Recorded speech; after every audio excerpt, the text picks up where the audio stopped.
Hey guys, it's Liz again. I hope y'all are staying warm. This week we're talking about prayer. So yay. I honestly really hate these videos. I'm so ADHD, I feel like I get distracted. And I ramble. So if I start rambling, forgive me. But first question, if God already knows what we need before we ask, what's the purpose of prayer? Okay, so me personally, what I have come to realize and understand from my readings in a long time, the purpose of prayer is connection. God used to walk in the garden with Adam and Eve. That was his intimate connection time. That's how he connected with us in human form. You know, he would walk and talk with them. He would just be in their midst and have that way of communication.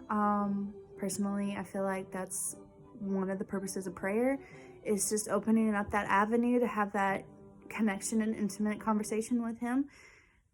No matter if he already knows our feelings or our prayer needs or whatever, it's him wanting to be in communication and contact in that relationship with us. I use the verse 1 Chronicles 16:11. Look to the Lord and his strength, seek his face always. So another reason for prayer, I feel like it builds faith. Hard times, bad times, mediocre times, whatever.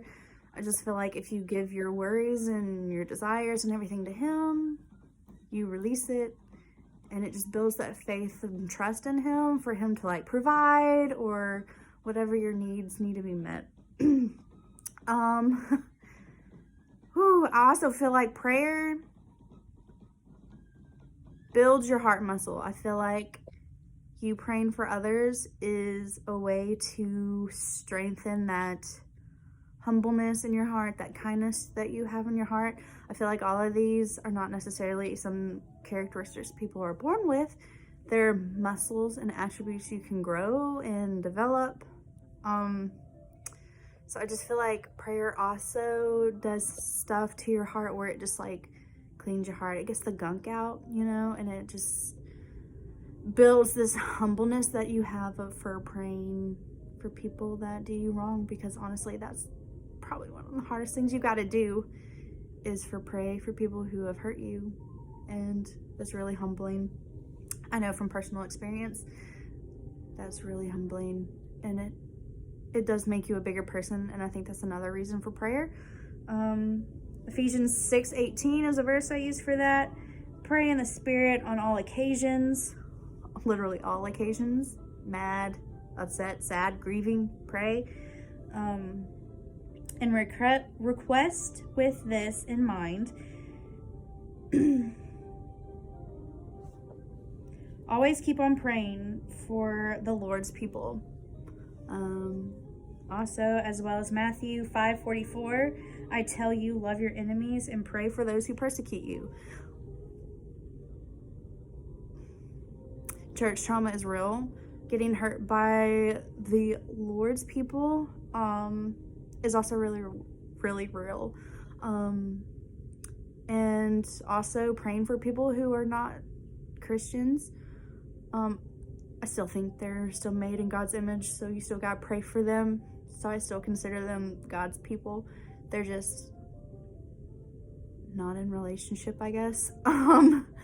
You know, so I just feel like all of those are just ways that are really hard to pray for, but you still gotta do it anyway.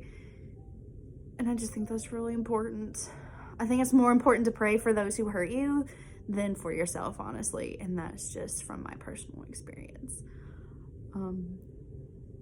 It's just overall, I feel like it makes you a better person. It strengthens your character a lot.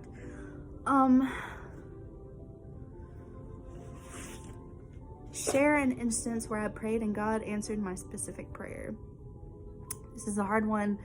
I was about 31 weeks pregnant with my oldest. I was at work and I slipped and fell because how they had their floors draining didn't drain very well. So like water stayed in the floor. It wasn't really safe. And I just happened to walk by to make someone their specific drink, and I slipped.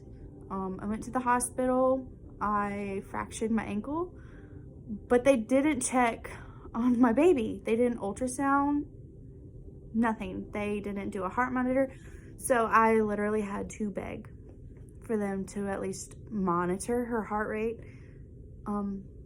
So they did that, hatefully. A week later, I went into labor, and it turned out she was holding onto the umbilical cord when I fell and partially snapped it. So she was slowly suffocating. So it was really bad. It was really scary. It was a traumatic delivery. I wasn't even awake for it. They had to strap me to a table. I was in the midst of having a seizure, so they had to put me under. And I just remember, as I'm being laid out on this table, like, God, I don't care what you do with me, just protect my baby. Like, she didn't do anything to deserve this. And she was super early. She ended up being born at 32 weeks early, so she's super early. The risk of her lungs not being developed was really high, and she was already underweight because I had preeclampsia. So she was born and immediately taken from me to the nearest NICU hospital, which was about 45 minutes away. I didn't see her till 5 days later, but I call her my little Subway sandwich. She was 2 pounds, lungs fully developed, healthy, super healthy. She was just severely underweight and early.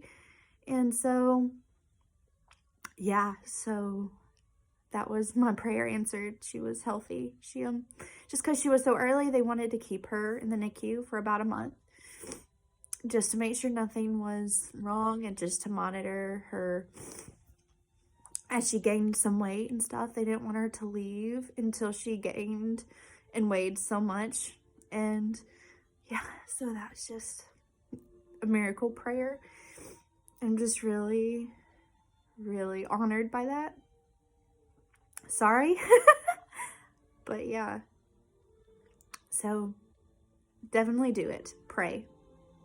And if you feel like you can't do it with your alarm and you sleep through it, you can do it on your drive to work. You can do it as you're washing your hands in the bathroom, as you're waiting on your lunch, or you're doing your dishes. And that's fine. Just get involved with that intimate connection with him. And definitely, definitely, definitely pray for people you're mad for, people who have hurt you, and people who have caused trauma. So I hope y'all have a good night.